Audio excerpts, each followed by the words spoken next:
غادي نحكي لكم على واحد القصه ديال بنت مغربيه اسمها اميمه كانت عايشه في واحد الدار اللي مستقره وميسوره، ولكن مع هاد الرفاهيه كامله القصه ديالها ما غاديش تكمل على خير، حيت كان ديما عندها واحد الحلم واللي هو انها تسافر على برا وتكمل قرايتها. وهنا كيجي اول صراع مع العائله ديالها، ومن هنا كتبدا الحكايه ديالنا اليوم. هاي معكم ميهي، وتبعوا القصه للنهايه باش تعرفوا القصه ديال اميمه بالتفصيل. اول حاجه خصكم تعرفوا على اميمه، وهي كانت الكبيره ديال خوتها، يعني المسؤوليه كامله كانت عليها، والامل ديال الوالدين ديالها كاملين كانوا عليها، بحيث انهم دائما كيدخلوها المدارس الخاصه ومن هي وصغيره، وكانت دائما كتحس بانها مختلفه شويه على المحيط ديالها وعلى اولاد الحومه اللي كانت عايشه فيها. كانت كتلبس مزيان، كتقرا مزيان، ايضا كانت عندها بزاف ديال الاحلام. في وسط هذا الجو هذا بدات الشخصيه ديال اميمه كتشكل، ما بقاتش كتفكر غير في الدراسه والنجاح، ولكن بدات كتفكر في شي حاجات ابعد. بدات كتخيل راسها كتسافر وكتمشي لبلدان جديده مع تجارب جديده. بدا الحلم ديال السفر كيكبر معها كل نهار، كان بالنسبه ليها هذه هي الطريقه باش تحقق ذاتها. اميمه قررت بانها تصارح العائله ديالها بهذا الخصوص، وبانها خصها تمشي على برا وتكمل القرايه ديالها، ولكن تلقات واحد الصدمه اللي كبيره من العائله ديالها، بحيث انهم رفضوا رفض تام لهذا الشيء. وصافي اميمه قررت انها تقبل الواقع، وانها تقبل ايضا رد الفعل العائله ديالها على انها تمشي وتقرا في الخارج، وتسجلت في الجامعه في المغرب وكملت الدراسه ديالها. ولكن الصدمه الحقيقيه ما غاديش تجيها من البعيد، وانما غادي تجيها من العائله ديالها بالخصوص، بحيث مني غادي يسالي خوها الدراسه ديالو في الثانويه غادي تقرر العائله ديالها تعطيه فرصه باش يمشي ويقرا على برا، الشيء اللي كان ممنوع على اميمه، وكان كيشوفوا باللي هو خطر لها. قبلوه لخوها بدون تردد. وهاد اللحظه هذه كانت نقطه تحول كبيره في الحياه ديال اميمه، حست بان الطموح ديالها تسحق حيت غير هي بنت. ومن هنا بدا الاحساس ديال الظلم كيكبر في داخلها، وخلى واحد الاثار اللي كبير، ولات كتعيش في واحد الصراع داخلي اللي عميق، بحيث انها ما كانتش قادره انها تقبل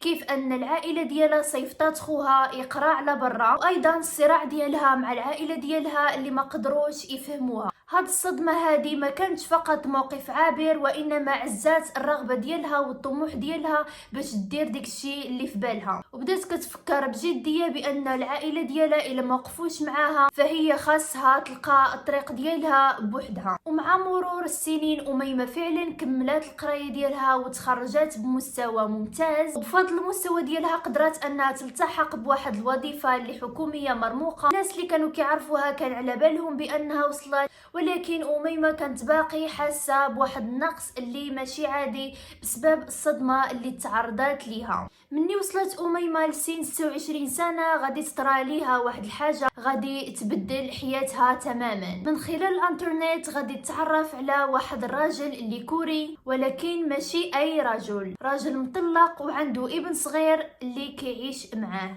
في البدايه كانت مجرد رسائل بسيطه اللي كتدور بيناتهم، ولكن مع مرور الوقت بدات العلاقه ديالهم كتقوى وكتطور. من بعد شهور ديال التواصل المستمر العلاقه ديالهم ولات قويه بزاف، بحال شي حاجه اللي خارجه عن السيطره. البدايه كانت صعيبه بزاف لحقاش كانت كتفكر بزاف بردود الفعل ديال العائله ديالها عليها. قررت انها تصارحهم، والمفاجاه الكبيره بان عائلتهم وافقوا على الزواج ديالها. كان قرار صادم جدا وحتى الاميمه شخصيا، لانها ما كانتش كتوقع ابدا ان الحياه ديالها تقلب لهاد الدرجه هذه، وانها غادي تزوج شخص من غير البلد ديالها. ومن هنا بدات التحضيرات ديالهم للزفاف. زواج داروه على الطريقه المغربيه الاصيله، باللباس التقليدي والطقوس ديالنا والجماليه اللي كتميز العرس المغربي. وحضروا في هذا الزفاف هذا العائله ديالها والاصدقاء ديالها، وايضا العائله ديال الكوري. هنا نقدروا نقولوا ان الحياه ديال أميمة خدات واحد المنعرج اللي خطير. بدات أميمة حياتها مع زوجها الكوري وسافرات لكوريا. أميمة كانت فرحانة بزاف لحقاش هي فعلا بدات حياة جديدة في دولة أخرى مع شخص كتبغيه. قررت أنها تسجل في الجامعة باش تتعلم اللغة الكورية وتقدر تندمج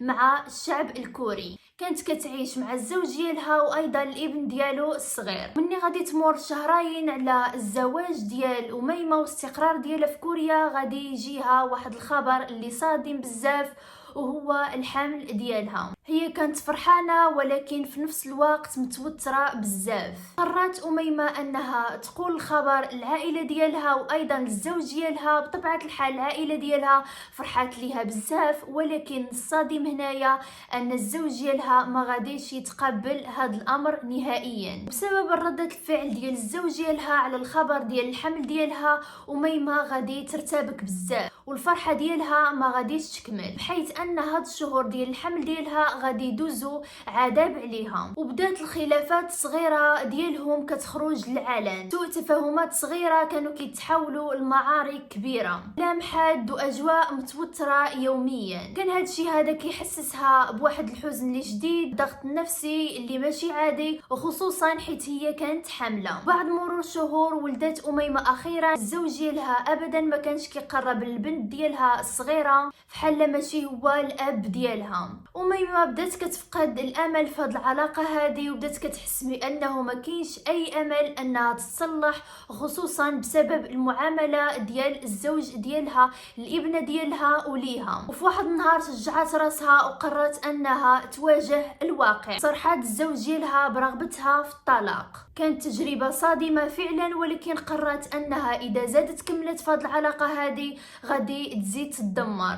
الطلاق تم رسميا. أميمة خرجت من العلاقة اللي كانت كلها حب وأحلام كبيرة، ولكن انتهت بخيبة أمل وآلام. ولكن الصدمة الحقيقية ما جاتش من الطلاق فقط، وإنما جات من بعد الأحداث اللي غادي يوقعوا من بعد الطلاق. تفاصيل من الماضي ورسائل وواحد المواقف اللي غريبة بدات كتوقع في الحياة ديال أميمة. كانت كتوقع أميمة أن الأب على الأقل غادي يبقى يزور بنته ويشوفها مثلا مرة في الأسبوع، بحيث أنه بدا كينقطع تدريجيا على أنه يشوف بنتها. كان دائما كيتعذر بأنه عنده مشاكل وبأنه كيسافر وبأنه عنده الخدمة بزاف، ولكن غادي تكتشف أميمة واحد السر اللي خطير، أن الزوج ديالها السابق رجع للطليقة ديالو الاولى. هذا الاكتشاف هذا كان صادم بالنسبه لأميمة، حيث بدات كترجع بزاف ديال الحاجات من الماضي. هذا الشيء هذا خلف واحد الصدمه اللي كبيره على أميمة، بحيث انها اكتشفت ان هي كانت السبب في الطلاق ديالها. ولكن مع الصراع الكبير اللي كانت كتعيشه أميمة، قررت انها تواجه الواقع